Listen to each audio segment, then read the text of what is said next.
Patatas? Ano kayang pwedeng gawin bukod sa french fries? Alam ko na. Rebes, halika na, samahan mo ko. So, kumuha ka ng isang patatas, hugasan mong mabuti para maalis yung mga lupa-lupa. At para maalis din yung mga impurities at bakterya. Tapos, ibalot natin ito sa maikling rough. Balot mong mabuti na parang ganyan. At ilalagay natin ito sa may air fryer. At i-air fryer lang natin ito hanggang sa ito'y lumambot. Tapos, iahon mo sa kahirapan dahil nga hihiwain natin ito sa gitna. Naiisip mo na ba, Bes, kung anong gagawin natin dito sa patatas? Pagkatapos ay dudurugin natin lang ng parang ganyan.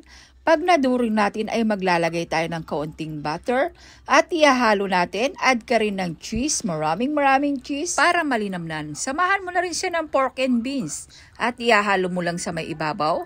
At add ka rin ng mozzarella para lalong sumarap. Nai-imagine mo na ba kung anong magiging lasa nito, Bes? Ay nako, Bes, talagang napakasarap nito. Melt in your mouth talaga ito, Bes. Pagkatapos, ay ilalagay mo to sa may air fryer. Ayan, tignan mo na lang yung set ko sa air fryer, Bes. At pag naluto na ito, siyempre bubuksan. Eto na. Diba? Itsura pa lang, nakakatakam na at nakakalaway. So, paano ba yan, Bes? Titirahin ko na to, baka tirahin pa ng iba. Char! Ate Bes, ano lang lasa nung patatas? Uy, Bes! Ang sarap! Sarap mo to, Bes.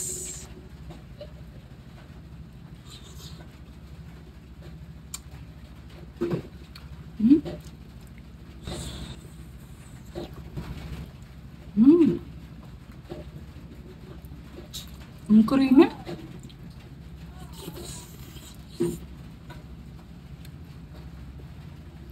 Kalinamnam. Sarap, Bes. Luto ka na rin, Bes. As in talagang napakasarap dito, Bes, dahil napakalinamnam, napaka-creamy. So, ayun lang, Bes. Sure ko lang. Ingat. God bless. Bye!